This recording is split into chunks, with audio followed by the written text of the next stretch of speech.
భూమి మీద పుట్టిన మనమంతా కూడా పరలోకంలో ఉన్న కన్నతండ్రికి పిల్లలమైతే, ఈ భూమి మీద ఉన్న మనుషులకు దేవుడు స్వతహాగా ఒక మనసును, ఒక హృదయాన్ని ఏర్పాటు చేసి, వారికి వారుగా నన్ను నమ్మాలి, వారికి వారుగా నా కోసం ఆలోచించాలి, వారు హృదయపూర్వకంగా నా యొద్దకు రావాలి, నా కోసం బ్రతకాలి అని కోరుకున్నాడు. జన్మనిచ్చిన తండ్రి ఈ జన్మనివ్వడానికి ఎంత కష్టపడ్డాడో, జన్మను ప్రసాదించిన తర్వాత బ్రతికించడానికి కూడా అంతే కష్టపడుతున్నాడు. ఈరోజు మనం అనుభవిస్తున్న ఈ ప్రకృతి అంతా కూడా పరలోకంలో ఉన్న కన్నతండ్రి కష్టపడితే మనకు అందుతుంది అన్న సంగతి మర్చిపోకూడదు. మనం తింటున్న ఆహారం కానీ, త్రాగుతున్న నీళ్లు కానీ, పీల్చుకుంటున్న గాలి కానీ, మనం ఈ పంచభూతాలు ఏవైతే అనుభవిస్తున్నామో అవన్నీ కూడా మనల్ని ఆనంద పెట్టడానికి, మనల్ని సంతోష పెట్టడానికి, భూమి మీద మనం హాయిగా బ్రతకడానికి పరలోకంలో ఉన్న తండ్రి పడుతున్న కష్టం అని మర్చిపోకండి. ఇకపోతే మనం భూమి మీద జన్మను పొందుకున్నాం. మనలాగే 2000 సంవత్సరాల క్రితం యేసుక్రీస్తుల వారు కూడా మనలాంటి శరీరం ధరించుకునే ఆయన ఈ లోకానికి వచ్చాడు. వచ్చిన యేసుక్రీస్తుల వారి గురించి, జన్మనిచ్చిన తండ్రి పరలోకంలో ఉన్న దేవుడు ఒక మంచి సాక్ష్యం ఇచ్చాడు యేసుక్రీస్తుల వారి జీవితం గురించి. ఒకసారి బైబిల్లోకి వెళ్ళి ఆ మాట చూద్దాం. మత్తయి సువార్త 3వ అధ్యాయము 16వ వచనం. అందరూ దయచేసి బైబిల్ చూడండి. మత్తయి సువార్త 3వ అధ్యాయము 16వ వచనం జాగ్రత్త చూడండి. యేసుక్రీస్తుల వారు బాప్తిసం పొందిన వెంటనే నేలలో నుండి ఒడ్డునకు వచ్చెను. ఇదిగో ఆకాశం తెరవబడింది, దేవుని ఆత్మ పావురము వలె దిగి తన మీదకి వచ్చుట చూచెను. మరియు ఇదిగో ఈయనే నా ప్రియకుమారుడు, ఈయన యందు నేను ఆనందించుచున్నాను అని ఒక శబ్దము ఆకాశము నుండి వచ్చింది. మీకు ఈ సందర్భం చాలాసార్లు చదువుకున్నారు. కొంచెం మనసు పెట్టి ఈరోజు ఈ వాక్యాన్ని ధ్యానిద్దాం. యేసుప్రభు బాప్తిసం తీసుకుని ఒడ్డునకు వస్తున్నప్పుడు పరలోకంలో ఉన్న దేవుడి దగ్గర నుంచి ఒక శబ్దం వచ్చింది. ఆ శబ్దం తన మనసును చెబుతుంది, ఇదిగో ఈయనే నా ప్రియకుమారుడు, ఈయన యందు నేను ఆనందించుచున్నాను. జాగ్రత్తగా వినండి. పరలోకంలో ఉన్న దేవుడు భూమి మీద ఉన్న యేసుక్రీస్తుల వారి జీవితాన్ని బట్టి ఆనందపడుతున్నాడట. ఈయనను బట్టి నేను ఆనందంగా ఉన్నాను, ఈయనను బట్టి నేను సంతోషంగా ఉన్నాను అన్నాడు. జాగ్రత్తగా మీరు ఆలోచిస్తానండి. ఈ వచనం మనలాంటి మానవ దేహం ఎత్తాడు యేసుక్రీస్తుల వారు. కానీ పరలోకంలో ఉన్న కన్నతండ్రి మీద, ఆయన కష్టం మీద, ఆయన పడుతున్న శ్రమ మీద మనసు పెట్టుకున్న యేసుక్రీస్తుల వారు భూమి మీద తన జీవితాన్ని చాలా జాగ్రత్తగా ఖర్చు పెట్టాడు. ఎందుకంటే ఖర్చు పెట్టాడు అని ఎందుకంటున్నాను అంటే, భూమి మీద మన జీవితంలో వెళ్ళిపోయే ప్రతిరోజు కూడా ఖర్చు అయిపోయింది. ఖర్చు పెట్టిన డబ్బులు తిరిగి వస్తాయా? రావు. నిన్నటి దినం వెళ్ళిపోయింది కదా, మళ్ళీ తిరిగి వస్తుందా? రాదు. అంటే నిన్నటి దినాన్ని మనం ఏం చేసేసాం? ఖర్చు పెట్టేసాం. మీ జీవితకాలంలో రోజులు ఖర్చు పెడుతున్నారు, గంటలు ఖర్చు పెడుతున్నారు, కొంతమంది నెలలు ఖర్చు పెట్టేస్తారు, వారాలు ఖర్చు పెడుతున్నారు, కొంతమంది సంవత్సరాలే ఖర్చు పెట్టేస్తున్నారు. అంటే అయిపోయింది, అది మళ్ళీ రాదు. నీ జీవితకాలంలో ముందుకు జరిగిన ఏ క్షణం కూడా మళ్ళీ నువ్వు తీసుకుని రాలేవు. ఆ క్షణంలో నువ్వు చేయవలసిన పని చేయలేవు. ఆ క్షణంలో నువ్వు దేవుడి కోసం ఆలోచించిన ఆలోచన కూడా ఆలోచించలేవు. ఇట్స్ ఓవర్, అయిపోయింది. దేవుడి సన్నిధిని విడిచిపెట్టేస్తున్నావు. మళ్ళా కూర్చోవాలంటే నీ వల్ల అవుతావు. ఆ రోజు అక్కడ వినబడిన ఒక మంచి ప్రసంగం మిస్ అయిపోయావు. మరలా కావాలంటే నెట్లో దొరుకుతుందేమో తప్ప నీకు లైవ్లో మాత్రం ఆ రోజు హృదయం ఆనందంతో వినడానికి అది నీకు దొరకదు. అంటే ఈ మన జీవితాన్ని ఇలా మనం ఖర్చు పెట్టేస్తున్నాం. జాగ్రత్తగా వినండి. యేసుక్రీస్తుల వారి జీవితాన్ని బట్టి, యేసుక్రీస్తుల వారి మాటలను బట్టి, యేసుక్రీస్తుల వారు బ్రతికిన జీవన విధానాన్ని బట్టి పరలోకంలో ఉన్న కన్న తండ్రి, ఇదిగో ఈయనే నా ప్రియకుమారుడు, ఈయన యందు నేను ఆనందించుచున్నాను. మీరు లోతుగా ఆలోచిస్తేనండి ఒక మంచి సంగతి చెప్తానండి ఈరోజు. యేసుప్రభుని బట్టి దేవుడు ఆయన జీవితాన్ని బట్టి అసలు ఎందుకు ఆనందం అన్నాడు అంటే, ఆయనలో టాప్ మోస్ట్ క్వాలిటీ ఒకటి ఉంది. అదే ఈరోజు మీరు వినబోతున్నారు. యేసుక్రీస్తుల వారిలో ఉన్న ఒక గుణం పరలోకంలో ఉన్న కన్నతండ్రిని ఆనందపెట్టింది, ఆనందింపచేసింది, సంతోషపెట్టింది. ఆయన వైపే తన జీవితం ఎప్పుడు, తన మనసంతా యేసుక్రీస్తుల వారి మీదే అంటుపెట్టుకుని ఉండేటట్టుగా చేసింది. యేసుప్రభులో గుణం ఉంది. అది ఈరోజు మీరు ఆలోచించాలి. భూమి మీద సహజంగా యేసుక్రీస్తుల వారే లాగే చాలామంది మనుషులు పుట్టారు. ఆదికాండం 6వ అధ్యాయానికి వెళ్ళేసరికి మీకు తెలియదు కదా, చాలాసార్లు చదువుకున్నారు. భూమి మీద నరులను చేసినందుకు ఆనందంగా ఉన్నాను అన్నాడు అక్కడ 5వ వచనంలో. లేదండి, ఏమన్నాడు? భూమి మీద నరులను చేసినందుకు ఆయన హృదయములో సంతాపము నొందెను అని ఉంటుంది. చదువుకున్నారు కదా, చదువుతారు ఒకసారి. ఆదికాండం 6వ అధ్యాయము 5వ వచనం. ఆదికాండము 6వ అధ్యాయము 5వ వచనం. నరుల చెడుతనము భూమి మీద గొప్పదనియు, వారి హృదయము యొక్క తలంపులలో ఊహ అంతయు ఎల్లప్పుడూ కేవలము చెడ్డదని. అంటే దేవుడి ఆలోచన లేదంటే దేవుడి చూపు మనిషి యొక్క ఎక్కడి వరకు వెళ్ళిపోయిందంటే, మనిషి యొక్క తలంపులు, ఊహ ఇవన్నీ కూడా ఏంటంట? చెడ్డవి. ఇవన్నీ మనుషుల్లో ఉంటాయండి, అవి బయటకు కనపడతాయి చెప్పండి? మనిషి హృదయంలో ఉన్న చెడు తలంపులు కానీ, చెడు ఆలోచనలు కానీ బయటికి కనపడతాయా? కనవు. అవి క్రియారూపకం దాల్చిన తర్వాత కనపడతాయి. వ్యభిచారం చేయాలి అని అనుకుంటున్నాడు, అనుకున్నప్పుడు ఎవరికి కనపడవు. వాడు వ్యభిచారం చేస్తే దొరికితే కనపడుతుంది. కానీ దేవుడు చూడండి మనిషిని ఎంత నిశితంగా పరిశీలిస్తున్నాడంటే, వారి తలంపులలోని ఊహ అంతయు కేవలము ఎల్లప్పుడూ చెడ్డది. ఎక్కడికి వెళ్ళిపోయాడు చూడండి దేవుడు. అంటే మనం ఏం ఆలోచిస్తున్నాం, మనం ఎలాంటి ఆలోచనలు కలిగి ఉన్నాం, ఎలాగ మనం ఊహల్లో ఉంటున్నాం, ఇవన్నీ కూడా దేవుడు చూస్తాడు. ఆ టెక్నాలజీ మనుషుల దగ్గర లేదు, శాస్త్రం దగ్గర కూడా ఆ టెక్నాలజీ ఇంకా అందలేదు. కానీ దేవుడు చూడండి, ఇప్పుడు అలా లోపలికి వెళ్ళి ఊహలు, తలంపులు, ఆలోచనలు చూసేసరికి మనుషులు ఎలా కనపడ్డారట? కేవలం వారు చెడ్డవారు అని. తర్వాత చూడండి బాధపడుతున్నాడు. తర్వాత అనుకుని వారిని చూచి, వారు భూమి మీద నరులను చేసినందుకు యెహోవా సంతాపము నొందాడు, బాధపడ్డాడు. మనుషులను చూసి బాధపడ్డాడు. కొత్త నిబంధనలో మీకు ఒక వచనం తెలుసు, పేతురు గారు రాసిన పత్రికలో 5:7 ఆయన మిమ్మును గూర్చి చింతించుచున్నాడు అని ఉంటుంది. పేతురు గారు రాసిన మొదటి పత్రిక 5వ అధ్యాయము 7వ వచనం చూడండి ఒకసారి. పేతురు గారు రాసిన మొదటి పత్రిక 5వ అధ్యాయము 7వ వచనం. ఆయన మిమ్మును గూర్చి చింతించుచున్నాడు. అక్కడేమో హృదయంలో సంతాపం అన్నాడు, ఇక్కడికి వచ్చేసరికి ఏమంటున్నాడు? మిమ్మును గూర్చి చింత, బాధ, వేదన. ఇదేంటండి?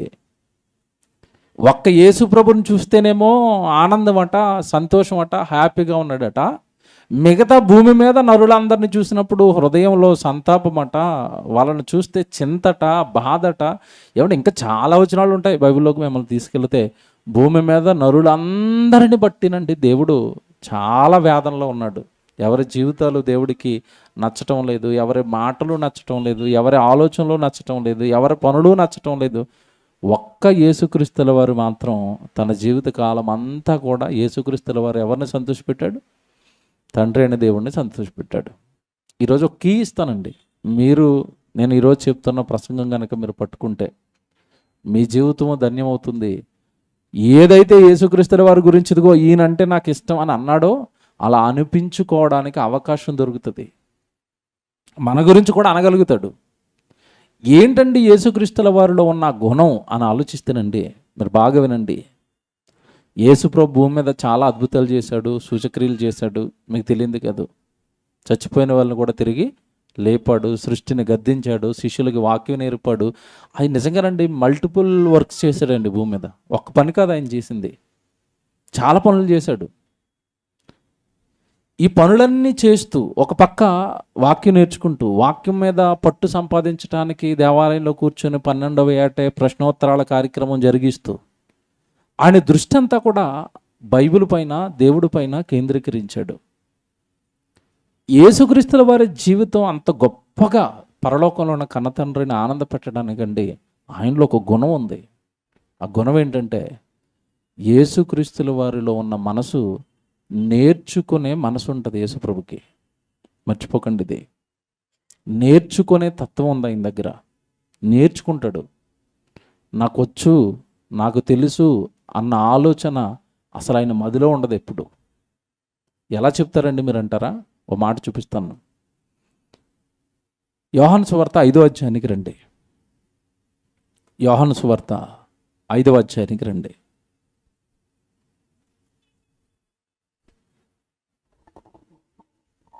ముప్పై వచనం నుంచి చదువుదాం. జాగ్రత్తగా అందరూ బైబిల్ చూసుకోండి.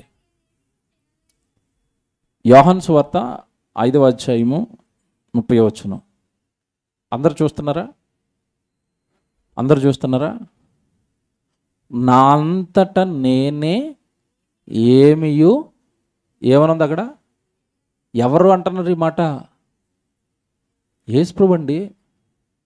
నా అంతట నేనే ఏమియు చెయ్యలేను. మరి చేశాడా లేదా? భూమి మీద అద్భుతాలు చేశాడా? చేశాడు. సూచక్రియలు చేశాడా? చేశాడు. సృష్టిని కట్టాడా? కట్టాడు. శిష్యులకు వాక్యం నేర్పాడు. ఇన్ని చేసిన ఆయన అంటున్నాడు, నా అంతట నేనే ఏమియు చేయలేను. ఇదేంటిది ఎలా అంటున్నాడు? నా అంతటా నేనేం చేయలేను. నేను ఎందుకు చేయలేనంటే నాకు ఒక గురువు ఉన్నాడు. నాకు ఏం చెయ్యాలో, ఏం మాట్లాడాలో, ఎలా బ్రతకాలో ఇవన్నీ నేర్పటానికి ఒక గురువు ఉన్నాడు. ఆయనే పరలోకంలో ఉన్న తండ్రి.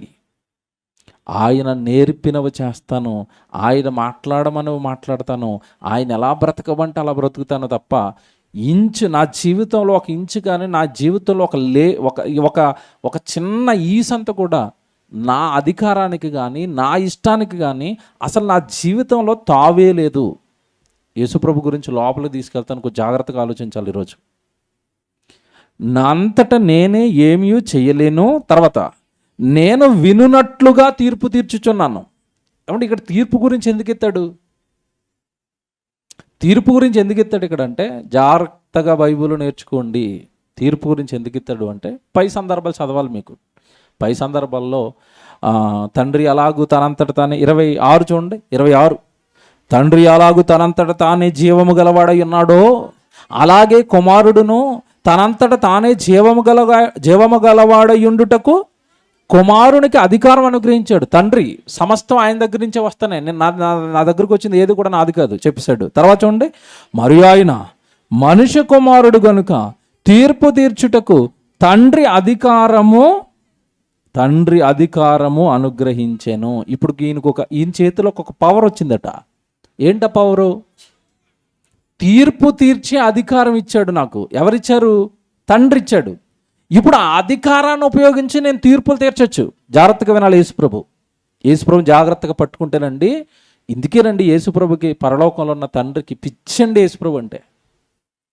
ఆయనే అధికారం ఇచ్చేసాడండి. ఎవరిచ్చారు అధికారం? తండ్రి ఇచ్చాడు.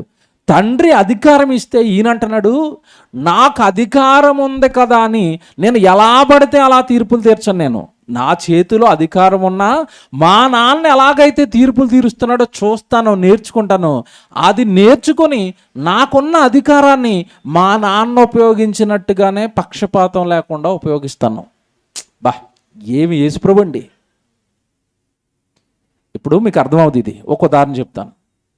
ఎలక్షన్కి ముందు ఈ ప్రభుత్వాలన్నీ ప్రజలను ఏం చేస్తాయి చెప్పండి? మాకు అధికారం ఇవ్వండి, మీకు మంచి చేస్తాం, రోడ్లు వేస్తాం, కుళాయిలు ఇస్తాం. మోడీ గారు అయితే 15 లక్షలు వేసేస్తామన్నాడు అకౌంట్లో. అందరూ ప్రజలు నమ్మేసి నల్లధనం తెచ్చేస్తాడట, అకౌంట్లో 15 లక్షలు వేసేస్తాడట. ఇంకా అసలు మరి పెట్రోల్ రేట్లు తగ్గిపోతాయట. ఎవరికి ఇష్టం వచ్చినట్టు వాళ్ళు ప్రకటన చేశారండి. నమ్మేసి గుద్దేశారు. అధికారం వచ్చేసింది. ఇప్పుడు మాట్లాడుతున్నాను, ఈ అధికారం ఎవరిచ్చారు చెప్పండి? వాళ్ళకి ఎవరిచ్చారు? ప్రజలు ఇచ్చారు. ప్రజలు అధికారం ఇచ్చారు గనక ప్రజలకి మేలు చేసే తీర్పులు తీరుస్తారా వీళ్ళు? రాత్రికి రాత్రి 2000 ఏమండి, రాత్రికి రాత్రి 1000 నోట్లు రద్దు, 500 నోట్లు రద్దు అన్నాడు. ఎందుకంటే నల్లదానం తేడానికి అన్నాడు. ఆ నల్లదానం తేడానికి అని నోట్లు రద్దు అని చెప్పేసి అప్పుడు కొత్త నోటు దింపాడు. ఏ నోటు? 2000 నోటు. అది చలామణిలోకి వచ్చిన తర్వాత ఎక్కడికి వెళ్ళాలో అక్కడికి వెళ్ళిపోయి చేరిపోయినాయి. మరలా 1 సంవత్సరం అయిందేమో, 2 సంవత్సరాలు అయింది ఇప్పటికి. ఇప్పుడేమంటున్నాడు అంటే మళ్ళీ 2000 నోటు రద్దు అంటున్నాడు. అప్పుడేమన్నావు 2000 నోటు ఉంటే బ్లాక్ మనీ ఉంటుంది అన్నావు. ఇప్పుడేమంటున్నావు ఆ 2000 నోటే బ్లాక్ మనీగా మారిపోయింది, ఇప్పుడు రద్దు అంటున్నావు. ఇప్పుడు మళ్ళీ ఇంకోటి ఏదో తెస్తారు, ఒక 6 నెలలు ఉంచుతారు, మళ్ళీ దాన్ని రద్దు అంటారు. ఏమంటే ప్రజలకు మేలు చేస్తున్నారా, ప్రజల జీవితాలతో ఆడుకుంటున్నారా మీరు చెప్పండి. పొరపాటున ఇంట్లో ఎక్కడైనా 2000 నోటు ఉందనుకోండి, ఇప్పుడు మీ పరిస్థితి ఏంటో తెలుసా? అది ఎక్కడికి పట్టుకెళ్ళి ఎవడ ఇచ్చుకోడు. ఇప్పుడు అది పెట్రోల్ పంపుల్లో ఇచ్చుకోవట్లేదు, షాపుల్లో ఇచ్చుకోవట్లేదు. పెద్ద పెద్ద వాళ్ళందరూ 2000 నోట్లు కట్టలు ఇంట్లో చేర్చేసుకున్న వాళ్ళు ఏం చేస్తున్నారంటే బంగారం షాపుల దగ్గరికి వెళ్ళిపోయి బంగారం కొనడానికి వెళ్ళారు. వాడేమంటున్నాడు తెలుసా? వాడికి అవకాశం దొరికింది. ఇప్పుడు నాకు 10% ఎక్కువ ఇస్తానంటేనే నీకు బంగారం అమ్ముతాను, 2000 నోటు తీసుకుంటాను, కానీ నాకు 10% ఎక్స్ట్రా ఇవ్వాలంటున్నాడు. అవి బయట అక్కడ ఎవరో తీసుకోవట్లేదు. ఇంకా చివరికి ఎవరికి ఇస్తున్నారు తెలుసా? 10% ఎక్స్ట్రా పెట్టి బంగారం కొని ఈ 2000 నోటుని బంగారంగా మార్చుకుని దాచుకుంటున్నారు. ఇప్పుడు కొద్ది కాలానికి బంగారం రద్దు అంటాడేమో. అప్పుడు ఏం చేస్తారండి ఈ బంగారాన్ని? మొత్తం మీద అటు నుంచి ఇటు డబ్బును మార్చుకుంటున్నారు అంతే వీళ్ళు. ఇది ఎందుకు చెప్పారంటేనండి, మోడీ గారికి ఉన్న అధికారాన్ని అతనికి ఇష్టం వచ్చినట్టుగా వాడుతున్నాడండి.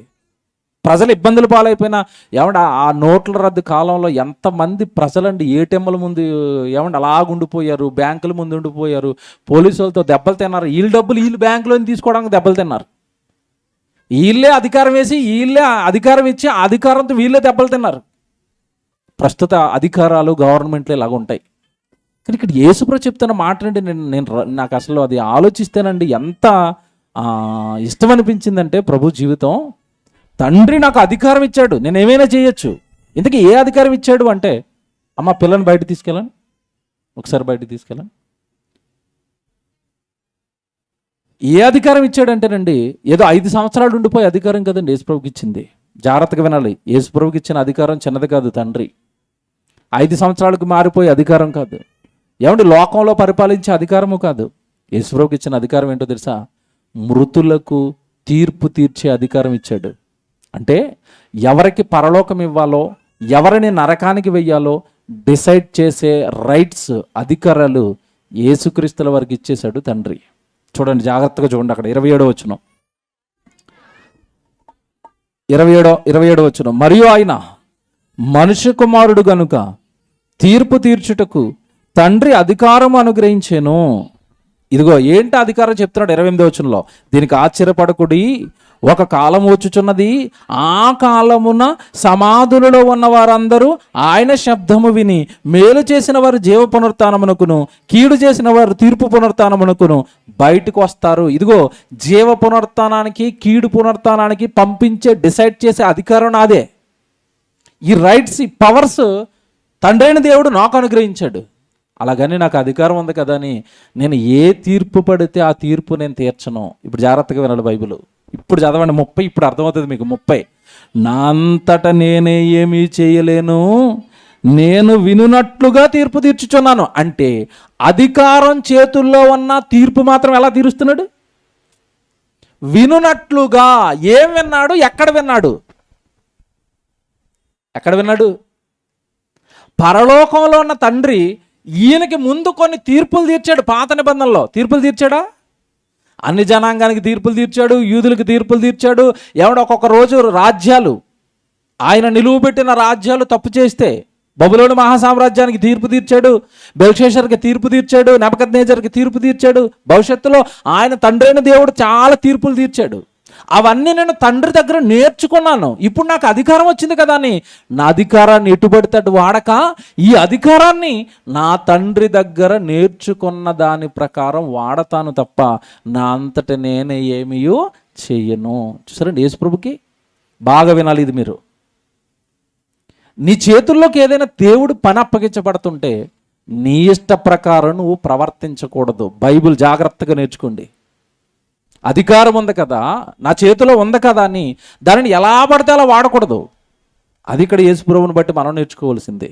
నా చేతుల్లో నాకు తండ్రి సర్వాధికారాలు ఇచ్చినా సరే నేను అధికారాన్ని నా ఇష్టపూర్వకంగా నేను వాడను, నాకు నచ్చింది నేను చెయ్యను, నా అంతటా నేనే ఏమి చెయ్యను, ఆయన దగ్గర నేర్చుకున్నట్లుగా చేస్తాను. అంటే మహానుభావుడు సృష్టికర్త అయ్యి మనుషులకు ప్రాణం పెట్టి తండ్రి వాళ్ళను తీర్పులు తీర్చి అధికారం పొందిన యేసుక్రీస్తుల వారే తనకున్న అధికారం విషయంలో తన ఇష్టాన్ని నెరవేర్చుకోక జాగ్రత్తగా నేను మాట్లాడుతున్న మాట, నేను తీర్పు తీరుస్తున్నప్పుడు ఈ తీర్పు పరలోకంలో ఉన్న తండ్రికి అనుకూలంగా ఉంటుందా లేదానని జాగ్రత్తగా తన జీవితాన్ని చక్కబెట్టుకుంటున్నాడు.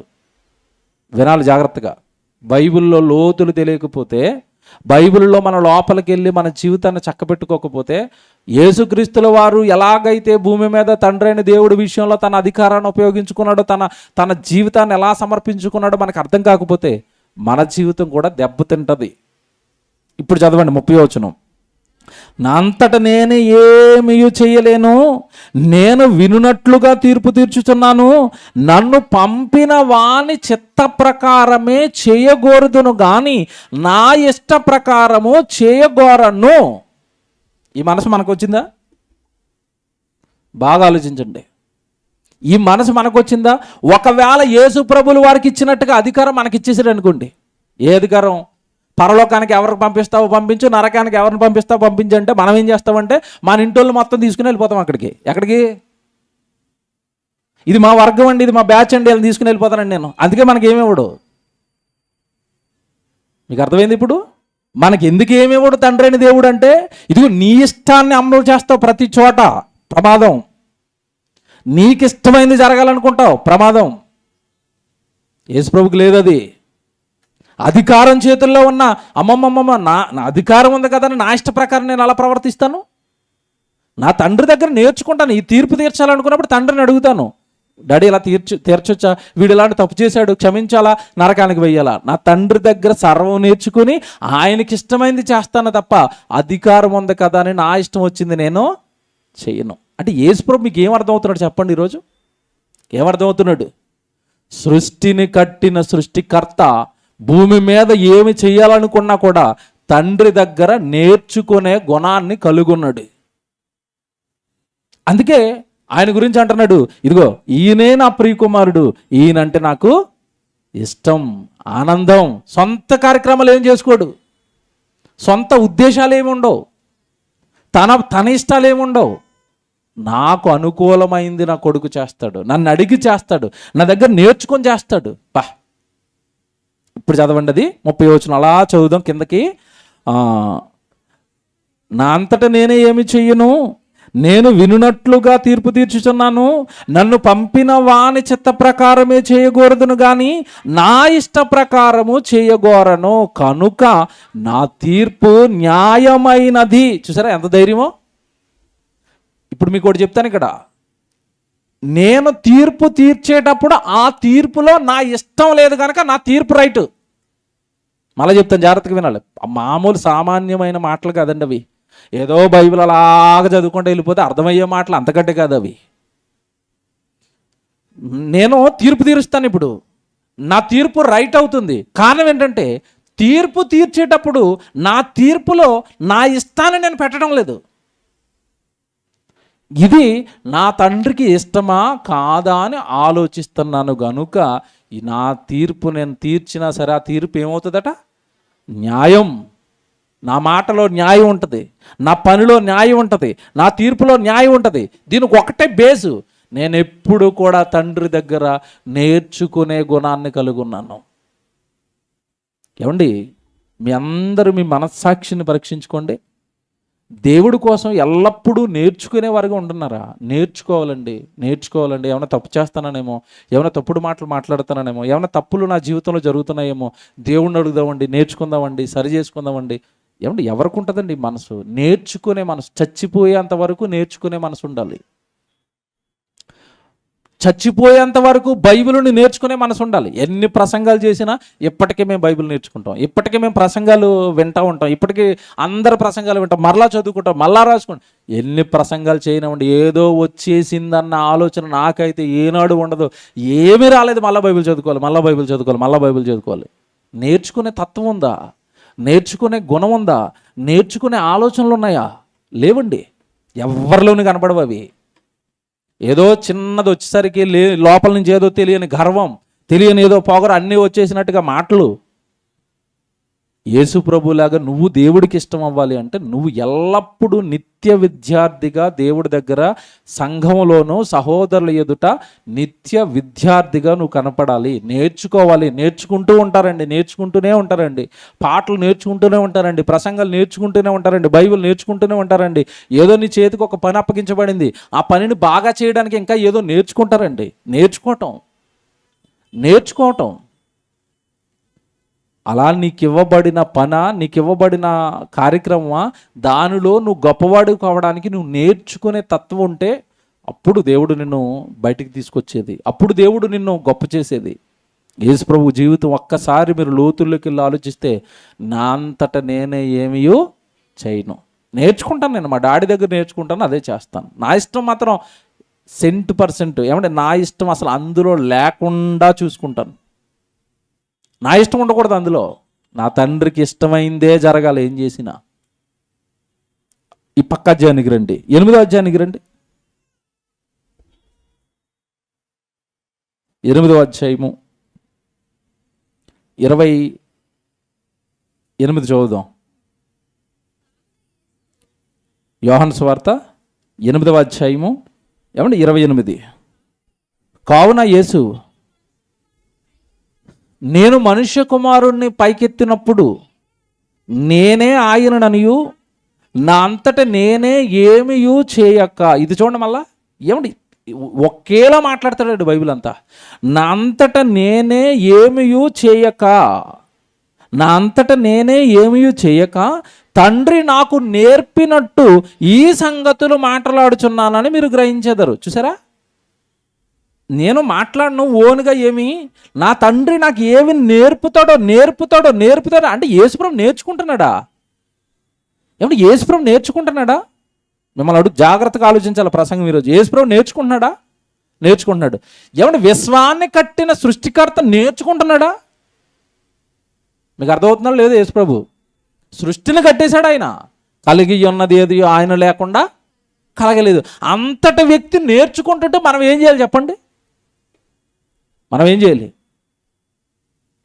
మీరేం నేర్చుకున్నారు దేవుడి కోసం? నిరంతర విద్యార్థిని, నేను నేర్చుకుంటూనే ఉంటాను తండ్రి కోసం అంటున్నాడు యేసుప్రభు. ఏం నేర్చుకున్నాం మనం మన జీవితంలో? యేసుప్రభు కోసం మీరు ఏం నేర్చుకున్నారు చెప్పండి? నేను ఫోకస్డ్గా యేసుప్రభు కోసమే ఇది నేర్చుకున్నానండి. ఏమి నేర్చుకున్నారు చెప్పండి? మీ జీవితంలో ఏముంది చెప్పండి యేసుప్రభు కోసం నేర్చుకున్నది? తండ్రి కోసం నేర్చుకున్నాడు ఈయన. ఇప్పుడు యేసుప్రభు నేర్చుకుంటున్నవన్నీ యేసుప్రభు కోసమా తండ్రి కోసమా?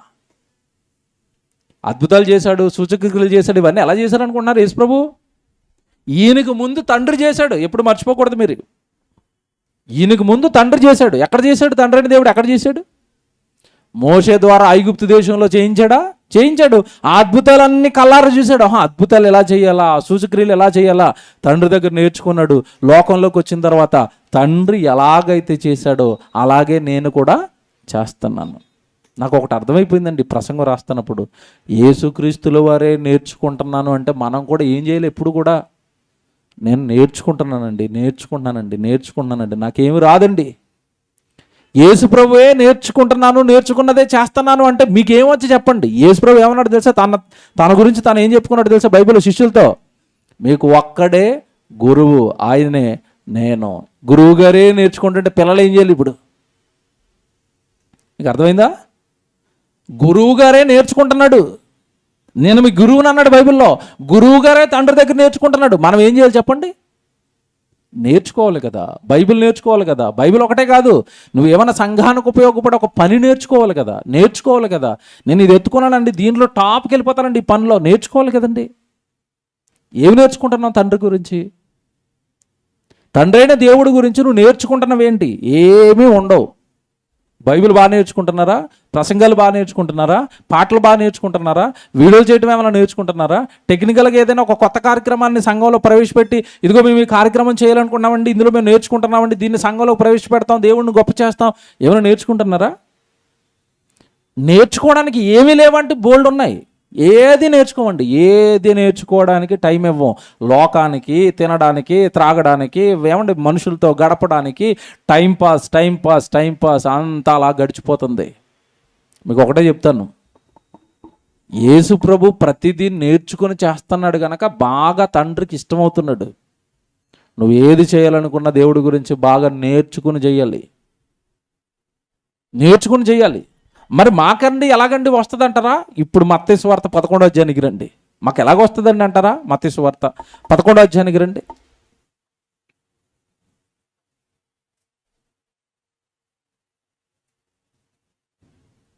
28 వచ్చినప్పుడు చదవండి జాగ్రత్తగా. మత్తయి సువార్త 11వ అధ్యాయము 28 వచనం. ప్రయాసపడి భారము మోసుకొనుచున్న సమస్త జనులారా నా యొద్దకు రండి, నేను మీకు విశ్రాంతి కలుగజేతును. నేను సాత్వికుడను, దీన మనసు గలవాడను గనుక మీ మీద నా కాడి ఎత్తుకొని నా యొద్ద నేర్చుకొనుడి. చూడండి, ఇప్పుడు జాగ్రత్తగా వినండి. ఇది తండ్రైన దేవుని దగ్గర యేసుక్రీస్తుల వారు నేర్చుకుంటారట. తండ్రైన దేవుడే నేర్పినవన్నీ భూమి మీద చేస్తాడట. ఇప్పుడు ఈయనేమంటున్నాడు? మీరు నా యొద్దకు రండి, నా యొద్దకు వచ్చి నా కాడి మీ మీద ఎత్తుకొని నేర్చుకొనుడి. ఎంత బాగుందండి. ఇప్పుడు నేను ఒకటి అడుగుతాను ఇక్కడ, మీరు నేర్చుకుని కాడి ఎత్తుకోండి అన్నాడా? కాడి ఎత్తుకొని నేర్చుకోండి అంటున్నాడా? అక్కడ చూడండి, వచనం చూడండి, ఇలా చదవాలి బైబిల్. మళ్ళీ చూడండి అక్కడే, మీ మీద నా కాడి ఎత్తుకొని నా యొద్ద నేర్చుకోనండి. ముందు కాడి ఎత్తుకోవాలా నేర్చుకోవాలా? ఎత్తుకుంటే నేర్చుకుంటావు. మీకు అర్థమైందా? ఎత్తుకుంటే నేర్చుకుంటావు. ఎత్తుకోకపోతే నువ్వెక్కడ నేర్చుకుంటావు? ఒకవేళ ఎత్తుకొని నేర్చుకోవాలన్న మనసు నీకుంటే దేవుడు నేర్పుతాడు. అది అక్కడ విషయం. మీకు ఇది అర్థమవుతుంది. పెళ్ళైన కొత్తలో ఉండండి, ఆడపిల్లలకు వంట రాదు. అమ్మ నాన్న పెళ్లి చేసి పంపించేశారు, అత్తలు ఇంటికి వెళ్ళిపోయారు. కూర వండటం రాదు. అత్త ఎన్ని రోజులు వండి పెడుతుంది? 4 రోజులు 3 రోజులు. కొత్త కోడలు కనుక ప్రేమతో అమ్మ నేను వండి పెడతాను నువ్వు కూర్చో అంటది. ఒక వారం అయింది, 10 రోజులు అయింది. అత్తకి ఏమంట చెప్పండి అప్పుడు? అమ్మ ఇంక రా కిచెన్లోకి అంటది. ఈవిడికి ఏమొచ్చు? వంట రాదు, కిచెన్లోకి వెళ్ళిపోయింది. ఏదో మొత్తం మీద ఈవిడికి వచ్చినట్టు చేసింది. అత్త ఏం చేస్తా చెప్పండి? మీ అమ్మ ఇలా పెంచిందా నిన్ను? అబ్బాబ్బా ఏదో మంచి వంట చేసి పెంచుదాం అనుకున్నాను, ఇదే నీ వంట? చిచ్చి ఉప్పు లేదు, కారం లేదు, మసాలా లేదు.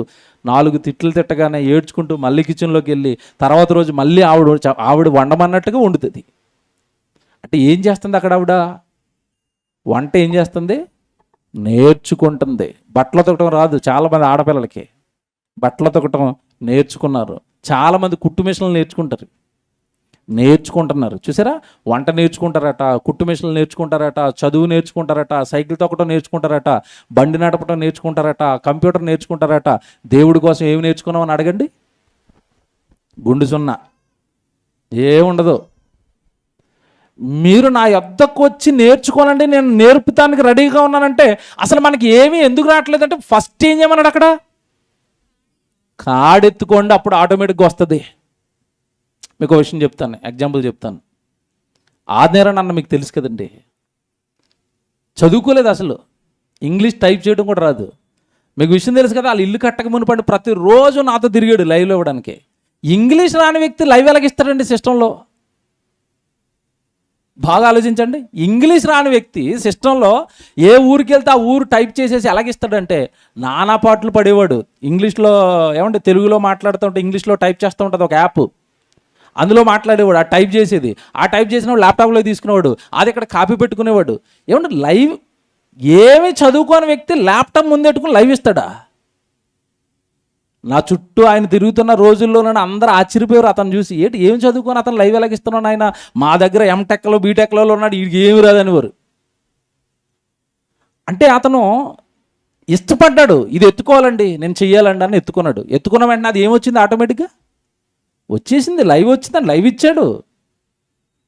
మీకు ఏమర్థమైందో తెలుసా? అక్కడ చెప్పాడు చూడండి యేసు ప్రభు, నా కాడి ఎత్తుకొని నా యొద్ద నేర్చుకోనండి. అంటే దేవుడి కోసం నువ్వు ఏదైనా చేయాలనుకున్నప్పుడు దేవుడే ఆటోమేటిక్గా ఆ పని నీకు నేర్పుతాడు. కానీ నీకేంటంటే లోకంలో నేర్చుకోవడం ఇష్టం తప్ప దేవుడికి ఉపయోగపడేది ఏం నేర్చుకుంటావు? నేను చాలామందిని చూస్తానండి, జీవితం ఇలాగ అయిపోతుంది కదా, ఏదో ఒకటి నేర్చుకుందామని ఎవరైనా ముందుకు వస్తారా? ఎవరైనా ఏదైనా నేర్చుకోవడానికి తాతాలాడతారా? ఎవరిలోనైనా అది వస్తుందా? నేర్చుకోవాలండి, నేర్చుకోవాలి, దేవుడి కోసం అండి. పిల్లలు వీడియోలు ఎడిటింగ్ చేస్తారు. ఎప్పుడునండి వాళ్ళు స్టార్ట్ చేసి సంవత్సరంన్నర అయింది, ఆ పాత చింతకాయ పచ్చడే. ఆ వీడియోని కట్ చేయడం, కింద పేర్లు వేయటం, వీడియోని కట్ చేయడం, కింద పేర్లు. నేను 2-3 సార్లు బాగా చేసిన వాళ్ళు అందులో పెట్టాను. ఒరే ఇలా చేస్తున్నారు, మీరు ఏమైనా ట్రై చేయండి అంటే ఒక్క గ్రూపులో ఒక రెస్పాన్స్ ఉండదు, ఒక మెసేజ్ ఉండదు. నాకు కాదన్నట్టుగా చూస్తారు, వదిలేస్తారు. చచ్చిపోతుందా? నేర్చుకోవాలన్న తపన చచ్చిపోతుందా? అలాంటప్పుడు ఎప్పటికీ మీరు దేవుడికి ఇష్టలుగా ఉండరు. అసలు మనల్ని ఇష్టపడ్డు. నిరంతర శ్రామికులుగా దేవుడి కోసం ఏదో ఒకటి కొత్తది చేయాలి. మీకు ఒక బెస్ట్ ఎగ్జాంపుల్, ఒక బెస్ట్ వ్యక్తిని చూపిస్తానండి. ఎవరో తెలుసండి? జాన్సన్ విక్టర్ గారు. జాన్సన్ విక్టర్ గారు ఒక మాట అనేవాడు, ప్రతి కొత్త సంవత్సరానికి పాత పాటలు ఇచ్చేవాడా, కొత్త పాటలు ఇచ్చేవాడా? కొత్తవి ఎందుకు? కొట్టిన పాట కొట్టేయచ్చు కదా. చిచ్చి, వినేశాడు దేవుడు ఇది నాన్న. ఏమంటే నిజంగా ఆయన ఒక మాట అనేవాడు అండి, ఇది దేవుడు వినేశాడు నాయన, ప్రజలు విన్నారని ఎప్పుడు అనుకునేవాడు కాదు. ఈ దేవుడు వినేశాడు నాయన, ఇంకో కొత్తది కొట్టి దేవుడికి ఇస్తాను. బా, ఏం మనసండి. కొత్తది కొట్టాలి, కొత్త పాట కొట్టాలి, ఆయనకి కొత్త పాట కొట్టాలి. చూసిరా, కొత్త పాట కొట్టాలి అంటే కొత్తది ఆయన ఏం చేయాలి? నేర్చుకునేవాడు. ఏవేవో వినేవాడు, ఏవో ఇన్స్ట్రుమెంట్లు కొనేవాడు, ఏవో ల్యాప్టాప్లు కొనేవాడు, కొత్త ఇన్స్ట్రుమెంట్లు కొనేవాడు. నేర్చుకుంటానండి, కొత్తది కొడతానండి దేవుడికి, కొత్తది. చూసారా, నిరంతర శ్రామికుడు. ఈ తత్వం మనలో ఉండాలి కదా, ఈ ఆశ మనలో ఉండాలి కదా. నేను గొప్పది చేయాలి దేవుడికి అన్న ఆశ ఉండాలి కదా. ఏమంటే మేము ప్రసంగాలు చేసేటప్పుడు ఎప్పుడు ఒక ప్రసంగమేనా? నేర్చుకుంటున్నాను నేను. బోల్డ్ అనే ప్రసంగాలు రాసుకుంటాను ఖాళీగా ఉన్నప్పుడు. కొత్తవి, దేవుడికి ఇంకోటి, కొత్త కార్యక్రమాలు, సినిమా తీయాలి, సెమినార్ పెట్టాలి, సభలకు వెళ్ళాలి, కొత్తవి. దేవుడి కోసం మనం ఏమి నేర్చుకుంటున్నాం? నేను సాత్వికుడను, దీన మనసు గలవాడును, మీరు నా కాడి ఎత్తుకొని నా యొద్ద మీరు నేర్చుకోనండి. ఎవరి కోసం నేర్చుకోవాలి? దేవుడి కోసం నేర్చుకోవాలి. కొంతమందిని చూపించారండి బైబిల్లో భక్తులు. టైం అవుతుంది, చెప్పుకుంటూ వెళ్తాను, మీరు ఆలోచించి కరెక్ట్ కదా ఆలోచించుకోండి. యుద్ధం చేయాలి. ఎదురుగా ఫిలిష్తీయుల దగ్గర ఏమంటే ఒక ఆజానుభావుడు ఉన్నాడు, గొలియాతు. సైన్యం మొత్తం అల్లిపోయింది, సౌలు మొత్తం అల్లిపోయాడు, అందరూ పారిపోతున్నారు. ఒక అతను వచ్చాడు ముందుకి. ఎవరు? దావీదు. నేను యుద్ధం చేస్తాను అంటున్నాడు. యుద్ధం చేస్తానన్న దావీదు యుద్ధంలో ఏమన్నా ప్రవీణుడా? యుద్ధానికి వెళ్ళే బట్టలు వేస్తే కూడా సరిపోలేదు దావీదుకి. మీకు నమస్కారం, నాకు సరిపోవట్లేదు, తీసేయండి అన్నాడు. మరి యుద్ధం ఎలా చేస్తారా అంటే, నా స్టైల్ నాకుంది, మీరు నన్ను పంపిండి అంటున్నాడు. అంతే. చూసారా, యుద్ధం వచ్చిన యుద్ధ సూర్యుడితో యుద్ధం రాని దావీదు నిలబడి ఎలా గెలిచాడు? మీరు నాకు చెప్పాలి, ఎలా గెలిచాడు? నేను వెళ్తానండి, దేవుడు ఏదోలా చంపుతాడు ఆడినే. ఏమంటే ఒడిసిలేస్తే ఒడిసిల్లో ఏమంటే ఇలా తిప్పి ఒక చిన్న రాయితో కొడితే వాడు పడిపోయాడా? మీకు విషయం తెలుసా? కొట్టింది దావీదు కాదండి, గొలియాతుని. ఎవరో తెలుసా? దేవుడు కొట్టాడు. ఇంత రాయికి ఇంత ఆజానుభావుడు పడిపోతాడా? రాయిచ్చు కొట్టింది దావీదు అయితే వాడి డెప్ప మీద కొట్టి కింద పడేసింది ఎవరు అనుకుంటున్నారు? దేవుడు. నిలబడు నాయన, యుద్ధ రంగంలో నిలబడు, అంతే. అందరూ పారిపోతున్నారుగా, నువ్వు నిలబడు, నీతో యుద్ధం చేయిస్తాను, నీకు యుద్ధం నేర్పుతాను. పడిపోయాడు. మీరు తర్వాత చూడండి, దావీదు గొర్రెల కాపరి గొలియాతు మీదకి యుద్ధం వెళ్ళిన తర్వాత, గెలిచిన తర్వాత, యుద్ధంలో ఏమంటే ఇతను గొప్పవాడైపోయిన తర్వాత, రాజు అయిన తర్వాత, అప్పుడేమీ నేర్చుకోకుండా లేడు దావీదు. యుద్ధం నేర్చుకున్నాడా? నేర్చుకోలేదా? నేర్చుకున్నాడు. తర్వాత కత్తి పడితేనండి ఎంతమంది లేచిపోయాడు దావీదు కత్తికి? 10,000 మంది. గొలియాతుతో యుద్ధానికి వెళ్ళేటప్పటికి ఏమీ రాని దావీదు కత్తి పట్టేసరికి 10,000 మందా? జాన్సన్ విక్టర్ గారి గురించి చెప్పనండి. స్టార్టింగ్లో 10 పాటలు 5 పాటలు, ఆయన చచ్చిపోయే టైం కంటే సుమారు 100 పాటలు రాసేసి పుస్తకాలు ఉన్నాయట. 100 పాటలు రాసేసి పుస్తకాలు ఉన్నాయట. అంటే ఎన్ని ఆల్బమ్లు కట్టచ్చు చూడండి ఆ పాటలతో. ఇంకా అంటే ముందుగా ప్రవీణుడైపోయాడు ఆ పాటలు. అంటే ప్రవీణుడైపోయాడు. 1 కాదు 2 కాదు, వందలు. మీరు ఒకసారి సెమినార్లో అన్నాడు, మీకు గుర్తుందో లేదు, ఆయన పాటలు అలాగా వచ్చేస్తున్నాయి దేవుడు ఇచ్చేస్తున్నాడు అన్నాడు. అంటే అందులో మునిగిపోయాడు. నేర్చుకోవాలని పాటలు వచ్చేసాయి. మనం ఏమి నేర్చుకున్నాం చెప్పండి దేవుడి కోసం? అసలు ఇంతమంది బైబిల్లో భక్తులను చూస్తాం, మన కళ్ళ ముందున్న వ్యక్తులను చూస్తున్నాం, మనకి ఏంటంటే అర్థమైంది అసలు దేవుడి కోసం? ఏం నేర్చుకున్నాను చెప్పండి దేవుడి కోసం? స్వతహాగా ఇది పర్టికులర్గా నేను దేవుడి కోసం నేర్చుకున్నాను. మీ జీవితంలో ఏం కనపడుతుంది చెప్పండి? ఇంకో వ్యక్తిని చెప్పనా? నోవహు గారిని ఓడ కట్టమంటున్నాడు దేవుడు. కట్టమన్నాడా? కట్టమన్నాడు. నోవహు గారు ఏమైనా అంతకుముందు వాళ్ళ కంపెనీలో పనిచేసాడా ఓడ కట్టడానికి? ఓడ కట్టడం అసలు వాళ్ళ ఇంటి ముందు ఏమైనా వాళ్ళ కట్టే ఏమన్నా పోట్లు ఏమైనా ఉన్నాయా? ఇంటి ముందు నడి ఊరి మధ్యలో ఓడ కట్టడం అంటే ఏమొచ్చు ఈయనకి? నాకేమొచ్చు? నేను చెప్తాను ఆయన, నువ్వు దిగాయి అంతే. అంటే నోవహు గారితో ఓడను కట్టే విద్య నేర్పించి ఓడ కట్టించింది ఎవరు చెప్పండి? దేవుడే. ఇంకా చెప్పనా మీకు? మీరు భూమి మీదకి వచ్చిన తర్వాత మొట్టమొదటి తల్లిపాలు తాగారు కదా, తల్లిపాలు తాగటం ఎవరు నేర్పారు చెప్పండి మీకు? తల్లి అలా ఒళ్ళోకి తీసుకోగానే తల్లి పాలు తాగేస్తున్నారు కదా, ఎవరు చెప్పారండి? తల్లి పాలు త్రాగాలి, పీల్చుకుంటే పాలు వస్తాయి, అవి పొట్టలోకి వెళ్తే నీ ఆకలి తీరుతుందని ఎవరు చెప్పారు బిడ్డకి? ఎవరు నేర్పారు? అది దేవుడు కాదు. తల్లి పాలు త్రాగటం నేర్పిన దేవుడు భూమి మీద నువ్వు ఏదైనా చెయ్యాలనుకుంటే దేవుడు నీకు తోడుగా ఉండడా? నీకు సహాయం చేయడా? నీతో వెనకాల రాడా? ఏం నేర్చుకుంటున్నాను చెప్పండి దేవుడి కోసం? చాలామంది నేను చూస్తానండి, అలా తిరుగుతున్నప్పుడు ప్రభుత్వ ఉద్యోగాల్లో రిటైర్మెంట్ అయిపోతారు. నేను కావాల్సండి, నేను అలా అడుగుతానండి, రిటైర్మెంట్ అయిపోయారు కదండి, ఏం చేస్తారంటే అలా అంటారండి, రిటైర్మెంట్ అయిపోయాను కదా బ్రదర్, కొంచెం బోరుగా ఉంది, గిటార్ నేర్చుకుందాం అనుకుంటున్నాను అంటది ఒక ఆవిడ. ఒక ఆవిడేమో ఏదో ఇలా నొక్కుతారండి, కీబోర్డ్ నేర్చుకుంటుందట. ఒక ఆవిడేమో డ్రైవింగ్ నేర్చుకుంటుందట. ఒక ఆవిడేమో విదేశాల టూర్లకు వెళ్ళిపోద్దట. చూసారండి, నేను నా శాశ్వత జీవితంలో ఇప్పటి వరకు ఉద్యోగం చేశాను కదా, ఇప్పుడు నా కోసం ఏదో నేను నేర్చుకుంటాను అంటున్నారు వాళ్ళు. నాకు అప్పుడు అనిపించిందండి, నిజంగా యేసుప్రభు నిరంతరం దేవుడి గురించి నేర్చుకుంటున్నాడే. నేను మీకు నేర్పుతాను, నా దగ్గరికి వచ్చి ఏదో ఒక పని ఎత్తుకోండి అన్నాడే. అసలు మనం ఎందుకంటే ఏమి నేర్చుకోమండి? ఇంకోటి చెప్తాను ఇప్పుడు, ఇక్కడ జాగ్రత్తగా వినండి. యేసుప్రభు ఏమి నేర్పుతాను అన్నాడంటే, ఒక పక్క వాక్యము నేర్పుతాడు. వాక్యమే కదండి, సంఘంలో రకరకాల పనులు ఉంటాయి, ఆ పనులను కూడా నీకు నేర్పిస్తాడు, నీకు ఆసక్తి ఉంటే. రోమపత్రిక 12వ అధ్యాయం చూడండి ఒకసారి. రోమపత్రిక 12వ అధ్యాయము 4వ వచనం చూడండి. రోమపత్రిక 12వ అధ్యాయం 4వ వచనం. ఒక్క శరీరములో మనకు అనేక అవయవములు ఉండినను ఈ అవయవములన్నిటికీ ఒక్కటే పని ఎలాగూ ఉండదో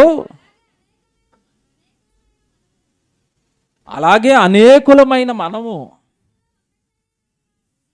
క్రీస్తులో ఒక శరీరముగా ఉండి ఒకని కొరకు ఒకరు ప్రత్యేకముగా అవయవములమై ఉన్నాము. జాగ్రత్తగా వినండి, ఒక్క శరీరంలో అవయవాలు ఉంటాయట, అవయవాలన్నీ ఒకే పని చేయవట. అవునా కదా?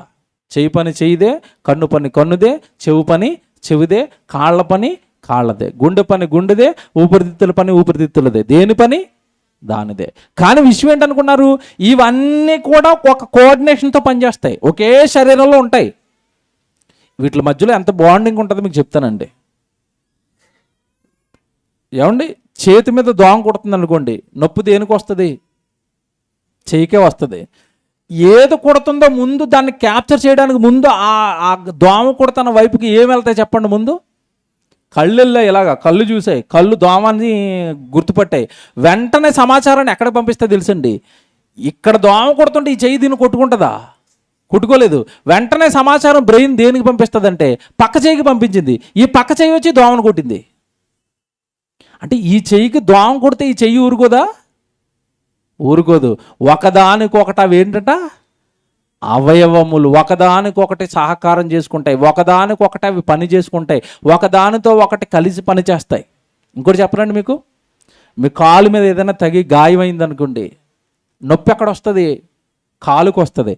కాలుకు నొప్పి వస్తే కళ్ళు ఏడుస్తాయి ఏంటండి? మీరు ఆలోచించండి, నీళ్ళు ఎక్కడి నుంచి వచ్చాయి మీకు? కళ్ళంప నీళ్ళు. అంటే కన్ను ఏమంటుందంటే, నీకు దెబ్బ తగిలినందుకు నేను సంఘీభావం తెలియజేస్తున్నాను, నీకు దెబ్బ తగిలినందుకు నాకు కూడా బాధే ఉంది, నీకు దెబ్బ తగిలినందుకు నాకు కూడా కళ్ళంప నీళ్ళు వస్తాను, నువ్వేం భయపడకని. ఒక పక్క కళ్ళు ఏడుస్తాయట, ఒక పక్క రెండు చేతులు వచ్చి దాన్ని కట్టేస్తాయట. నీ కాలు నీకేం పర్లేదని మిగతా అవయవాలన్నీ దెబ్బ తగిలిన కాలుకు సహకారం చేస్తున్నాయట. ఏం కోఆర్డినేషన్ అండి! దీన్ని ఎందుకు ఎత్తాడు అనుకున్నారు? ఇక్కడ మనము సంఘములో అనేక మందిగా ఉన్నాము. ఈ సంఘానికి శిరస్సు ఎవరు? క్రీస్తు. ఈ సంఘం అనేసరికి ఆయన శరీరం. ఆయన శరీరానికి అతకబడిన అవయవాలం కదా మనమంతా. ఈ అవయవాలమైన మనమంతా కూడా ఏ అవయవం ఏ పని అయితే శరీరంలో అలా చేస్తుందో, నువ్వు కూడా దేవుడికి ఏదో ఒక పని నేర్చుకుని నువ్వు ఒక అవయవంగా మారిపోవాలి. ఒట్టిగా ఉండిపోతే ఏ పని లేకుండా ఎలాగండి? శరీరంలో పని లేని అవయవం పేరు చెప్పండి. శరీరంలో పని లేని అవయవం పేరు చెప్పండి. ఉందా లేదా? ఇప్పుడు సంఘంలో పని చేయట్లేదు అనుకోండి, మనం ఏ పని కూడా దేవుడి కోసం, మన పని ఏంటి చెప్పండి? ఇప్పుడు పని చేయని అవయవం. పని చేయని అవయవం ఎందుకు చెప్పండి? పని చేయని అవయవం ఎందుకు? ఏమంటే రకరకాల పనులు కదా. ఇప్పుడు చెప్తాడు కిందకి వెళ్ళేసరికి, ఒక్క పనే ఉండదు, అందరికి ఒకటే పని ఉండదు. చాలామంది సేవ అనగానే ప్రసంగాలు ఒకటే అనుకుంటున్నారు. ప్రసంగం ఒక్కటే పని కాదు. చెప్తాడు కిందకి వెళ్ళేసరికి, చూడండి, జాగ్రత్త చదువుకోండి కింద.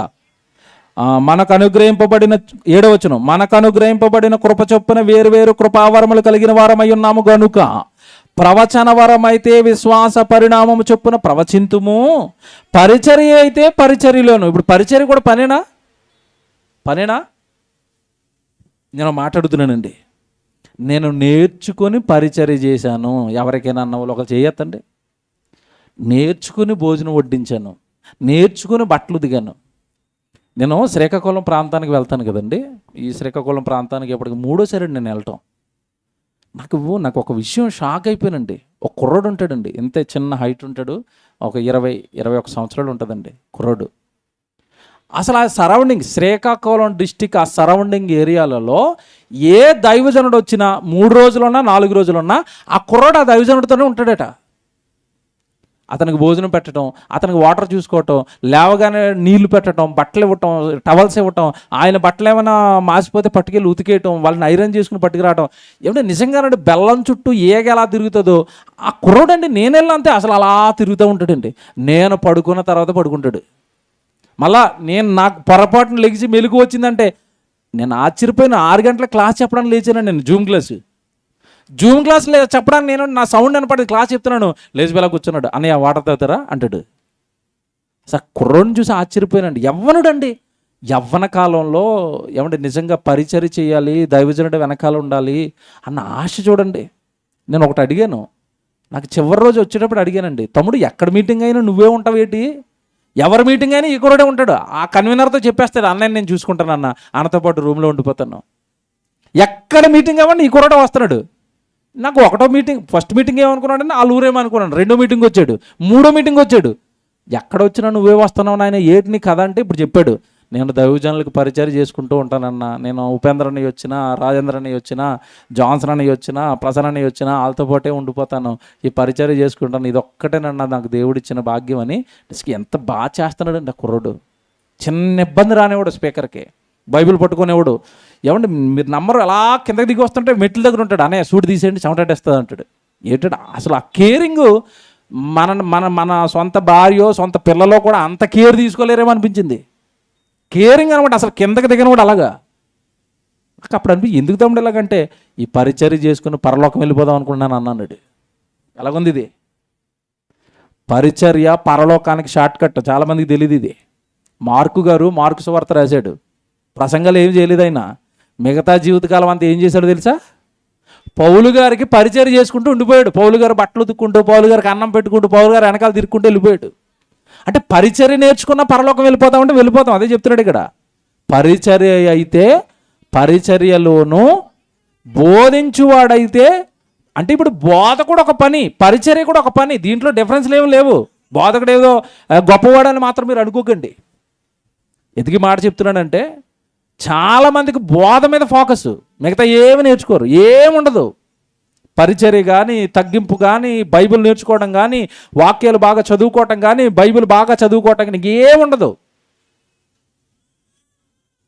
మీకు అర్థం కావాల్సింది ఒకటే, ఎప్పుడు కూడా ఏదో ఒకటి నేర్చుకుంటూ ఉంటే, అందులో ప్రవీణత మీకు వస్తే ఆటోమేటిక్గా దేవుడు మీరు ఏదైతే నేర్చుకున్నారో దానిని గొప్పగా దేవుడు వాడుకుంటాడు. నేర్చుకున్న దాన్ని ఎందుకు వదిలేస్తాడు? నేను నా జీవితం చెప్పాను చాలాసార్లు, మళ్ళీ చెప్తున్నాను. బోరబండ కళాశాలకు నేను వెళ్ళినప్పుడు ఏ స్పీకర్ వచ్చినా స్పీకర్ చెప్పినట్టు రాసేసుకున్నాను. అప్పుడు నేను ప్రసంగిని అయిపోదామని ఏమి రాసుకోలేదు నేను. నేను నేర్చుకున్నాను అంతే. వాక్యం నేర్చుకోవాలండి, బైబిల్ అటు నుంచి ఇటు నుంచి చదువుతూ ఉండేవాడిని, పుస్తకాలు చదివేసేవాడిని, రాత్రింపగలు సీడీలు వినేసేవాడిని, డాడీ గారి ప్రసంగాలని ఇన్ని పుస్తకాలు రాసి పెట్టేసుకున్నాను. ఏదో నాకు ఆ రోజు బైబిల్ నేర్చుకోవాలి అంతే. నేను స్పీకర్ని అవుదామని మాత్రం నాకు లేదు. నేర్చుకుని కుప్పలుగా సబ్జెక్టులు పెట్టుకున్నాను. ఒకానొక రోజు అవకాశం వచ్చింది, బాగా మాట్లాడేమన్నారు, అక్కడి నుంచి అవకాశాలు ఇవ్వడం ఇచ్చారు. అప్పటి నుంచి నేను బోధించడం ప్రారంభించాను తప్ప నేను స్పెషల్గా ఫోకస్ చేసి బోధకుండా అయిపోవాలని ఏమీ నేర్చుకోలేదు. అంటే నువ్వు నేర్చుకున్న దాన్ని దేవుడు వాడుకుంటాడు. ఏమీ నేర్చుకోకుండా దేవుడికి ఏం పనికి వస్తుందని చెప్పండి? దేవుడు ఏ పని ఇస్తాడు చెప్పండి? ఎంత బాగా రాశాడు చూడండి. బోధించువాడైతే బోధించుటలోను, పంచిపెట్టువాడు హెచ్చరించువాడైతే హెచ్చరించుటలోను పని కలిగి ఉందుము. పంచిపెట్టువాడు శుద్ధ మనస్సుతోను, పై విచారణ చేయువాడు జాగ్రత్తతోను, కరుణించువాడు సంతోషముతోను పని జరిగింపవలెను. అంతటిని కలిపి చివర ఏమని చెప్తున్నాడు? పనే. పంచిపెట్టడం కూడా పనేనట. పంచిపెట్టడం అంటే సెమినార్ అయినప్పుడు భోజనాలు అవుతాయండి. చికెన్ దగ్గర ఒకరు, మటన్ దగ్గర ఒకరు, అన్నం దగ్గర ఒకరు, సాంబార్ దగ్గర ఒకరు, వీళ్ళందరూ కూర్చున్నారు. అదంతా ఏంటి? పంచిపెట్టడం ఏంటది? పని. వంటలు వండటం పని, వండినవి తీసుకురావడం పని, వండేసిన తర్వాత అందరూ తినేసి వెళ్ళిపోతారు. అందరూ చివరికి గిన్నెలు మిగిలిపోతాయి, వాటిని కడగటం పని. ఇదంతా పని. ఏ పని నేర్చుకుంటావు? నేను బాగా అడుగుతున్నానండి. ఇంట్లో సామాన్లు కడగటం నేర్చుకుంటారు, సెమినార్లో గిన్నెలు కడగటం ఏమైనా నేర్చుకున్నారు మీరు? గిన్నెలు కడగటం అంటే అవి ఎంతంత ఉండవు, ఎంతంత ఉంటాయి, ఎంత గిన్నె ఉంటుంది, దాన్ని కడగటం ఎలాగా? మీకు విషయం తెలుసండి, ప్రతిదీ కూడానండి ఒక సిస్టమేటిక్గా చేస్తే, నేర్చుకుని చేస్తే బాగా వస్తాయి. ఆ గిన్నెలు కడగటం కూడా ఒక ప్రక్రియ తెలుసండి. మీరు కావాలంటే పెద్ద హోటల్స్ ఉంటాయి కదా, లేదా పెద్ద సాఫ్ట్వేర్ కంపెనీస్లో భోజనాలు వండుతారు. భోజనాలు వండిన తర్వాత వాళ్ళు ఎలా కడుగుతున్నారు చూడండి, వెళ్ళి ఒకసారి. మనం ఎలాగంటే కింద మీద ఆడేసి అది దేవుడు వస్తువు, అది ఏమి లేదు, దడేలు మనకు సన్న ఏమన్నా సొట్లెట్టేసి అడ్లాగేసి ఇట్లాగేసి అమ్మయ్య అయిపోయిందిరా. నేర్చుకుని కడుగు, నేర్చుకుని ప్రసంగాలు చేయి, నేర్చుకుని పని చేయి. ఇంకోటి చెప్పను ఇక్కడ, సూపర్ ట్విస్ట్ ఒకటి చెప్తున్నాను. పని నేర్చుకోండి అంటే చాలామంది పని ఒకటే నేర్చుకుంటున్నారు. పనితో పాటు వాక్యం నేర్చుకోవాలి. ఇది దేవుడు. ఇంకోటి చెప్తాను, వాక్యం నేర్చుకున్న వాడికే దేవుడు పనిస్తాడు. ఇది బైబిల్. ఎలా చెప్తారంటారా? ఇక్కడ పంచిపెట్టువాడు శుద్ధ మనసుతోనూ పని జరిగించవాలంటే పంచిపెట్టడం కూడా ఏంటంటే ఇప్పుడు పని అన్నాడు కదా. ఇప్పుడు జాగ్రత్తగా వినండి. అపోస్తుల కార్యాల్లో సంఘం కట్టారు. వేల మంది అపోస్తులు కట్టిన సంఘంలోకి వస్తున్నారు. మొదట పేతురు గారి ప్రసంగంతో 3000 మంది వచ్చేసారు, తర్వాత 5000 మంది, మొత్తం మీద సంఘం వేలైపోయారు. వేలైపోయిన తర్వాత వాళ్ళు ఏంటంటే ప్రతిరోజు ప్రార్థన పెట్టుకోవడం, అక్కడ భోజనాలు పెట్టుకోవటం. ఈ భోజనాల దగ్గర ఒక రోజు గొడవ వచ్చేసింది. హెబ్రీ భాష మాట్లాడుకునే వాళ్ళు, గ్రీకు భాష మాట్లాడుకునే వాళ్ళు. ఇదిగో మమ్మల్ని హెబ్రీయులు, గ్రీకులను మమ్మల్ని తక్కువగా చూస్తున్నారు, మమ్మల్ని చిన్న చూపు చూస్తున్నారు. చిన్న చూపు అంటే ఏం లేదు, మొత్తం మీద బిర్యానీయో చికెనో తక్కువ వేసారు వాళ్ళకి. తక్కువేగానే ఇదిగో మా జాతికి తక్కువ పెట్టారు, మమ్మల్ని స్పెషల్ జాతి చేయిస్తారు, మమ్మల్ని స్పెషల్ కేటగిరీ చేయిస్తారు, మమ్మల్ని ఎలా వేసారు అంటున్నారు. అపోస్తులుడికి తలపోటిది. వాళ్ళు వచ్చి అంటున్నారు, అయ్యా మేము వాక్యం చెప్పమా, ఈ భోజనాల సంగతి చూడటమా, ఇదేంటి ఈ తలపోటు ఏంటి, మాకు ఈ పనులు కూడా మా దగ్గరికి తెస్తారా, ఈ పంచాయతీలు కూడా వడ్డించుకోవటం తినటం ఈ కూడా పంచాయతీలేనా, వీటిల్లో కూడా మా దగ్గరికి పంచాయతీలు పట్టుకొస్తారా అని పేతురు గారు నిజమే పని దగ్గర గొడవ వచ్చింది కనుక నేను ఒక సూత్రం చెప్తున్నాను. ఇప్పుడు ఆ పని మీరు ఎవడికి పడితే వాడికి ఇవ్వకండి, ముందు చేస్తాన వాళ్ళందరినీ పీకేయండి అన్నట్టు. మరి ఎలా ప్రభు అంటే, ఇప్పుడు ఆ పని చేయడానికి ఒక 7గురిని నేను సెలెక్ట్ చేస్తాను. ఆ సెలెక్ట్ చేసే వాళ్ళకి ఏ గుణాలు ఉండాలో తెలుసా? ఒకసారి బైబిల్ చూడండి. అంటే పని చేయాలి అంటే ఎలాంటి వారయ్యి ఉండాలో ఏమంటే చెప్తున్నాడు చూడండి. అపోస్తుల కార్యాలు 6వ అధ్యాయానికి రండి, మొదటి వచనం. అపోస్తుల కార్యాలు 6వ అధ్యాయం మొదటి వచనం. ఆ దినములలో శిష్యుల సంఖ్య విస్తరించుచున్నప్పుడు అనుదిన పరిచర్యలో తమలోని విధవరాండ్రను చిన్నచూపు చూచిరని హెబ్రీల మీద గ్రీకు భాష మాట్లాడు యూదులు, చూసారా, హెబ్రీలు యూదులు సనుక్కుంటున్నారట. 2వ వచనం. అప్పుడు 12 అపోస్తులు తమ యొద్దకు శిష్యుల సమూహమును పిలిచి, మేము దేవుని వాక్యమును బోధించుట మాని ఆహారము పంచిపెట్టుట యుక్తము కాదు. అంటే ఎక్కడొచ్చింది చెప్పండి ఇప్పుడు గొడవ ఎక్కడొచ్చింది? ఇప్పుడు ఆహారం పంచిపెట్టే దగ్గర వచ్చింది. తర్వాత చూడండి అక్కడ, కాబట్టి సహోదరులారా, 3వ వచనం అందరు చూసుకొని టిక్ పెట్టుకోండి. కాబట్టి సహోదరులారా, ఆత్మతోనూ జ్ఞానముతోనూ నిండుకొని మంచి పేరు పొందిన 7 మనుషులను మీలో ఏర్పరచుకున్నది, మేము వారికి ఈ పనిని నియమింతుము. ఏ పని? ఆహారం పెట్టే పని నియమించడానికి అక్కడ ఆయన అడుగుతున్న క్వాలిఫికేషన్స్ ఏంటి చెప్పండి. అక్కడ ఆత్మతోనూ జ్ఞానముతోనూ నిండుకొని మరలా అందరిలో అతనికి ఏముండాలట? మంచి పేరు ఉండాలి. ఎందుకు చెప్పండి? దేవుడు పని చేయడానికి జ్ఞానం ఎందుకు ఉండాలి? దేవుడు పని చేయడానికి ఆత్మ సహాయం ఉన్నవాడే ఎందుకు చేయాలి? ఇక్కడ ఉంది అసలు కథ. ఇక్కడే ఉంది అసలు విషయం. దేవుడు పని చేస్తున్న వాడికి వాక్యం కూడా తెలిసి ఉండాలి, లేకపోతే పని సరిగా జరగదండి. పని మధ్యలోనే పోతుంది. వాక్యం నేర్చుకోకుండా నేను పని చేస్తానంటే పని నిలువదు. చెప్తున్నాను, చాలామంది యువత ముందుకు వస్తున్నారు దేవుడు పని చేయడానికి. మీ మేలు కోరి మీ భవిష్యత్తు గొప్పగా ఉండాలని చెప్తున్నాను. ముందు బైబిల్ బాగా నేర్చుకోండి. బైబిల్ నేర్చుకుంటూ దేవుడు పని నేర్చుకోండి. రెండు నేర్చుకోవాలి. బైబిల్ నేర్చుకోవాలి, దేవుడు పని నేర్చుకోవాలి. బైబిల్ నేర్చుకోవాలి, దేవుడు పని నేర్చుకోవాలి. నేను పని చేస్తున్నాను కదా అని కొంతమంది పనే, ఇంక బైబిల్ చదవరు, వాక్యాలు వినరు, ప్రసంగాలు వినటం లేదు. చాలామంది మేము పని చేసేస్తున్నాం కదా ఇంక ప్రసంగాలు వినటం మానేశారు. చాలా ప్రమాదంలో పడుతుంది మీ జీవితం. వాక్యం తెలిసిన వాడు పని బాగా చేస్తాడు. ఎందుకు చెప్తాను ఇక్కడ. ఇప్పుడు ఈ పంచిపెట్టే దగ్గర గొడవ వచ్చింది కనుక, ఈ పంచిపెట్టడానికి జ్ఞానంతో నిండినవాడు, ఆత్మతో నిండినవాడు మాత్రమే ఆ పంచిపెట్టాలని ఎందుకన్నాడు అంటే, ఇప్పుడు చెప్తాను. జ్ఞానం అనగానే ఏంటి చెప్పండి? వాక్యం. వాక్యం ఎరిగిన వాడు అన్నం పెడుతున్నాడండి. అప్పుడు ఇతని సొంత బ్యాచ్ ఒకటి వచ్చింది అనుకోండి, అతని కుటుంబీకులో, అతని బంధువులో, వాళ్ళ చిన్నాన్నో పెదనాన్నో వచ్చాడు అన్నం వేసే దగ్గరికి. లేదా చికెన్ కూర దగ్గర ఉన్నాడు, చికెన్ వేయడానికి వాళ్ళ చిన్నాన్న వచ్చాడు. మా ఊడే కదా 4 ముక్కలు ఎక్కువ వేసాడు అనుకోండి, చివరోడికి చికెన్ ఉంటుందా? ఉండదు. ఇప్పుడు ఈ చికెన్ వేస్తున్న వాడికి జ్ఞానం ఉందనుకోండి, వాక్యం తెలుసు అనుకోండి, చిన్నాన్న లేడు, పెదనాన్న లేడు. వాక్యం ఒకటి చెప్పింది, ఎవరు నా తల్లి, ఎవరు నా సహోదరులు, ఇదిగో నా తండ్రి చిత్త ప్రకారం చేయి వీళ్ళే నా తల్లి నా సహోదరులు. అంటే ఈ పంచిపెట్టేవాడికి వాక్యం తెలుసు అనుకోండి, కుటుంబం అంతా కూడా, ఈ సంఘం అంతా నా కుటుంబం అనుకుంటాడు. ఇక్కడికి చిన్నాన్న, పెదనాన్న, తమ్ముడు, అక్క, చెల్లి ఏముండవు. ఎవరు వచ్చినా సరే 2 ముక్కలే వేస్తాడు సమానంగా. మీకు అర్థమైంది ఇప్పుడు? అంటే పని చేస్తున్నప్పుడు గొడవలు రాకూడదంటే పని చేస్తున్న వాడికి ఏముండాలి? జ్ఞానం ఉండాలి.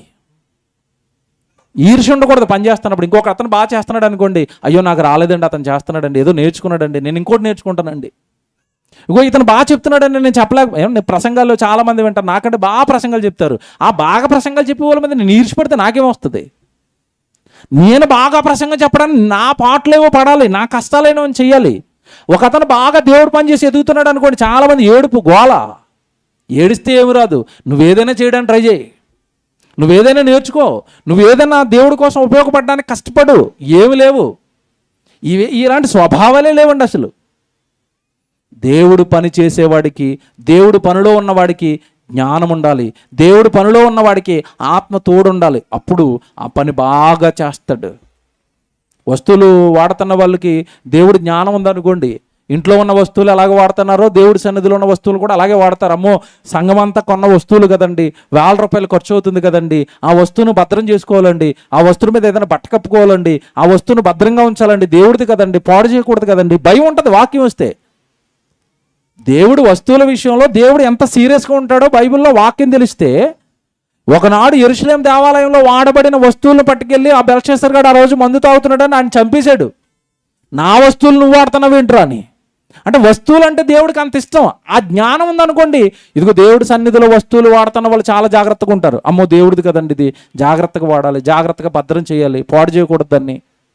పని చేస్తున్న వాడికి జ్ఞానం ఉండాలి, పని చేస్తున్న వాడికి ఆత్మ తోడుండాలి, పని చేస్తున్న వాడు వాక్యం నేర్చుకుంటూ దేవుడు పని చేయాలి. అది అప్పుడు దేవుడు నీకు తోడుగా ఉంటాడు. అప్పుడు నిన్ను గణపరుస్తాడు. అబ్బా భలే ఉందండి, భలే ఉందండి, భలే ఉందండి, భలే చేస్తున్నాడండి, ఇతన్ని గొప్ప చేయాలండి. కాకినాడ వెళ్ళానండి నేను. ఒక కుర్రాడు నన్ను తీసుకెళ్తున్నాడు,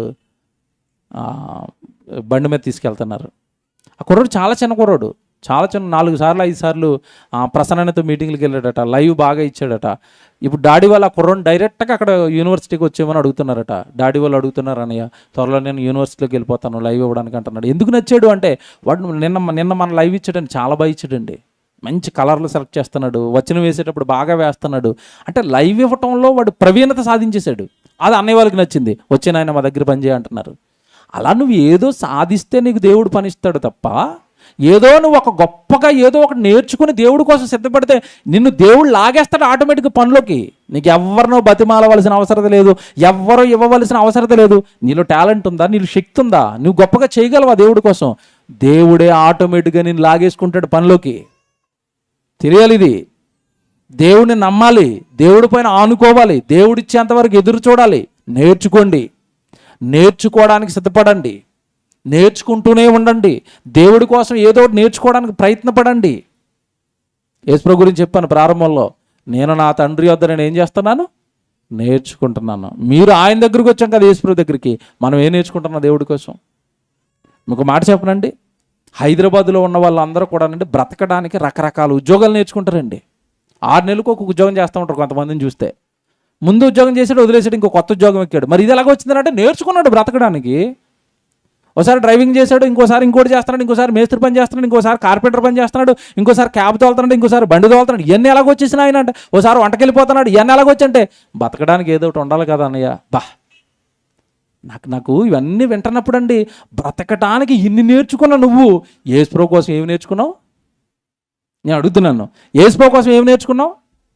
బ్రతకడానికి ఎన్ని నేర్చుకున్నావు? నేను పర్టికులర్గా ఇది యేసుప్రభు కోసం నేర్చుకున్నానండి. అలా నేర్చుకున్నాడు కనుకే, నేర్చుకున్నది పక్కవాడికి నేర్పడానికి కష్టపడుతున్నాడు కనుకే యేసుప్రభుని అంటున్నాడు తండ్రి, ఇదిగో ఈయనే నా ప్రియకుమారుడు, ఈయన యందు నేను ఆనందిస్తున్నాను. నా దగ్గర నేర్చుకుంటాడు, నేర్చుకున్నది పక్కోడికి నేర్పుతాడు, ఎప్పుడూ నా పనిలో ఉంటాడు కనుక ఇదిగో ఈయన నా ప్రియకుమారుడు, ఈయనంటే నాకు ఆనందం. కనుక ఇప్పుడు మిమ్మల్ని అనాలంటే ఆ మాట, ఇగో వీళ్ళు నా ప్రియకుమారులు, వీళ్ళ యందు నేను ఆనందిస్తున్నానంటే ఏం చేయాలి? నేర్చుకోండి. ఏదో ఒకటి పర్ఫెక్ట్గా బాగా నేర్చుకోండి. నేర్చుకుని దేవుడి కోసం నేను చెబుతానండి, దేవుడి కోసం ఇస్తానండి, దేవుడి కోసం వెళతానండి, దేవుడి కోసం ఏదో ఒకటి చేస్తానండి. నేను అందరికీ చెప్తున్నానండి, యవ్వన పిల్లలు చాలామంది ఉన్నారు. మీరు నేర్చుకునే టైం ఉంది. పెళ్ళిళ్ళు అయిపోయి భార్య వచ్చింది అనుకోండి, ఇంకేం ఉండదు మీరు నేర్చుకోవడానికి. ఆవిడ చెప్పి నేర్చుకోవడమే ఇక. దేవుడి కోసం నేర్చుకోవడానికి ఏం ఉండదు. ఆవిడ చెప్తూ ఉంటుంది, జాకెట్లు కుట్టించు, మార్కెట్కి వెళ్ళు, చికెన్ తే, పప్పులు తే, ఆవిడ చెప్పి నేర్చుకోవడమే ఇక. నీకు స్వతహాగా నీకు నేర్చుకునేంత టైము, నీ స్వతంత్రం అన్నీ పోయినట్టే ఇక. కాబట్టి నేర్చుకోవడానికి ఏదైనా టైం ఉందంటే పెళ్ళి కాక మునిపే. పెళ్ళయ్యి మరి ఆవిడ కొంచెం మంచి ఆవిడ అయితే ఏమో ఇక అదృష్టం, అది అందరికి ఉండదు. అది కూడా బైబిల్లో దేవుడు చెప్పాడు, గుణవతి అయిన భార్య దొరుకుట అక్కడక్కడ ఉంటాయి ముత్యాలు. ముత్యం దొరికిందంటే పర్లేదు, శుభగడ్డే. లేదంటే ఇంకేం లేదు, ఆవిడ ఏది చెప్తే అది నేర్చుకోవడమే, ఆవిడ ఏది చెప్తే అది చేయడమే. హోమ్ మినిస్టర్క ఇంకా అసలు దిక్కే లేదు జీవితానికి. గట్టిగా మాట్లాడారా రాత్రికి అన్నం ఉండదు, కుటుంబం అంటే గొడవలు, గుడికి రావాలనిపించదు, ఇక రోడ్ల మీద తిరుగుతారు ఇక. కనుక అవకాశం ఉన్నది ఏదైనా నేర్చుకోవడానికి ఎప్పుడు అంటే యవ్వనంలో ఉన్న పిల్లలు వృధా చేయకండి, టైం వేస్ట్ చేసుకోకండి, పట్టండి దేనో దాని మీద ఫోకస్ చేయండి. నాకు ఇది రావాలండి, బాగా గొప్పగా చేయాలండి, ఇది దేవుడి కోసం చేస్తే ఫోకస్ చేయండి, నేర్చుకోండి, దేవుడిని ఆనంద పెట్టండి, దేవుడున్న పరలోకానికి మీరు వెళ్ళిపోండి.